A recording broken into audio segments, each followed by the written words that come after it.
ફુવારા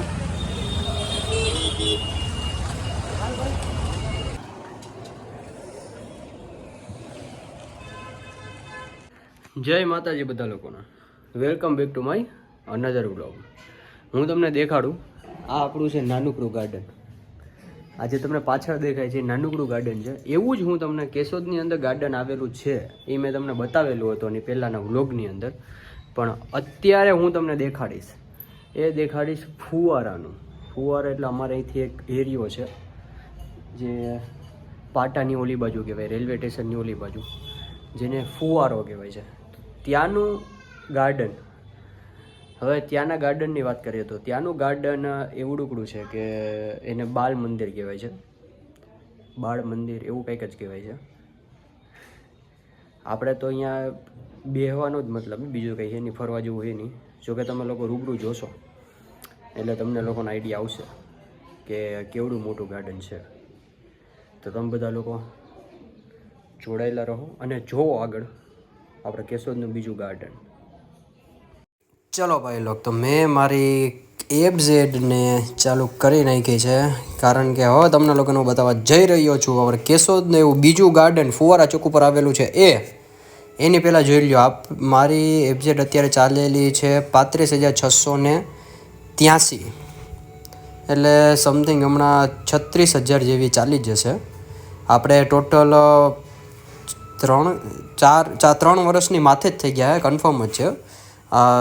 ચોથું વર્ષ કે 5મું વર્ષ ચાલે છે. તો હવે એ જોવા માટે આપણે આરસી બુક કરી જોઈને હું તમને ફિક્સ ડેટ આપીશ. ડન, કન્ફર્મ, ફાઇનલ જ છે એ હું તમને કહીશ જ.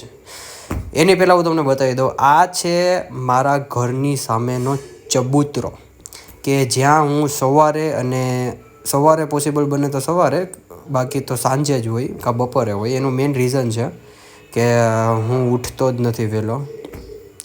તો આવો નાનો મોટો પ્રશ્ન રહી શકે છે, કારણ કે ઉઠવું તો આપણે વહેલો અંદર નાખી શકીએ ચબૂતરાની અંદર કબૂતર માટે ચણ. વાગ્યા છે 5 ને, હા, એટલે 5:45 સમથિંગ, 5:45 થઈ ગઈ છે. ચલો તો આપણે નીકળીએ. જય આશાપુરામાં. ફાઇનલી આપણે પહોંચી ગયા છીએ ફુવારા ચોકના ગાર્ડને, જેનું નામ છે બાલ ભવન. બાલ મંદિર મને લાગતું હતું, પણ બાલ ભવન છે એનું નામ. હું તમને સ્ટાર્ટિંગથી દેખાડું છું. આ રાઈટ સાઈડમાં છે 2 લસરપટ્ટી છે. પછી આ જે બેસવાની જે પાટો છે 2, એ હમણાં હજી નવી બનેલી છે. બાકી અત્યાર સુધીમાં આ પાટો હતી નહીં બનેલી. જેમ મારા ઘરની સામે બનાવેલું છે ચબૂતરું, જે કબૂતરા માટેની ચબૂતરું છે, ચણ નાખવાનું, એવી જ રીતના અહીંયા પણ છે. જોકે વાત અલગ છે કે એ હતી પહેલાં બેહવા માટેનું, પણ એ હવે કબૂતર માટે યુઝ થાય છે.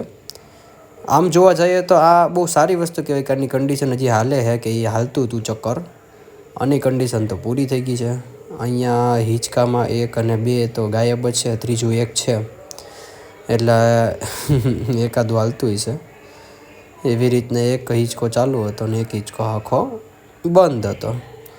આખો તમને વ્યૂ દેખાડો દો. આખો વ્યૂ છે. આ નાનકડું એવું બાલ ભવન છે કે જ્યાં નાના બાળકો આવે અને જે લોકો શાંતિથી બેસવું એ લોકો બેસી શકે, અને નાના બાળકો છે એ રમી શકે નાનકડું મોટું. અને વધારે રમવું હોય તો આપણે કેશોદનો જે આંબાવાડીવાળો ગાર્ડન છે ત્યાં જવાનું. આ આખો એરિયો છે જે નવો બનેલો છે. નવો બનેલો જ નહીં, હજી નવો બને પણ છે, કારણ કે અત્યારે હમણાં થોડી જ વારની અંદર ત્યાં મેજર માપ લેવા માટે બધી વસ્તુ કરવા માટે આવશે. આખું જે પ્લેટફોર્મ છે જે બ્લોક્સવાળું છે, અને જે આ છે 2 બેન્ચીસ, આખું નવું છે. આવું હતું નહીં અત્યાર સુધી, તો આ હવે આવેલું છે. તો ફાઇનલી આપણે પહોંચી ગયા છીએ કેશોદના, જેને કહેવામાં આવે છે બાલ મંદિર. તો બાલ મંદિરની અંદર મેં તમે જોયું આગલા વિડીયોની અંદર કઈ વસ્તુ છે, કઈ વસ્તુ નથી, આ બધી વસ્તુ તમે જોઈ. અને હવે મને લાગે છે કે જેમ ઓલા બગીચાને આપણે રિનોવેટ કરવામાં આવેલું છે, એવી રીતના કદાચ આ આખા બગીચાને પણ રિનોવેટ કરવામાં આવે તો સારું કહેવાય, પરંતુ લાગતું નથી, વાત અલગ છે. કારણ કે બહુ સમયથી આવું ને આવી જ હાલત છે. પણ એમાં એટલું બધું કંઈ વિચારવાનું હોય નહીં, કારણ કે ખબર નહીં, પણ હવે તો આ 2 બેન્ચીસ નવી નખાઈ નહીં અહીંયા. અત્યાર સુધી આ 2 બેન્ચીસ પણ નથી. જે 2 બેન્ચીસ હમણાં નાખવામાં આવેલી છે, શું કામે નાખી, કેમ નાખી, આપણને કાંઈ આઈડિયા નહીં આ વસ્તુનો. પણ શું શાંતિથી બેસવા લાયક છે, મતલબ કે શાંતિથી બેસવું હોય તો એ પછી આપણે સમથિંગ વધીને 7 વાગ્યા લગીનો 7 વાગ્યા પછીનો પ્રશ્ન એ રહી છે કે અહીંયા થોડાક નાના મોટા મચ્છરા કેવું છે એ આવી જાય છે. એના લીધે આપણે 7 વાગ્યા પછી થોડુંક ઓછું રાખવું જોઈએ. સારું, ચલો મળીએ જ આવા બીજા વ્લોગની અંદર. ત્યાં લગી જે લોકો નવા આવ્યા છે એ લોકો સબસ્ક્રાઈબ કરી નાખજો, અને જે લોકો જૂના છે એ લોકો શેર કરો, તો આપણે થોડા ઘણા વધે સબસ્ક્રાઈબર.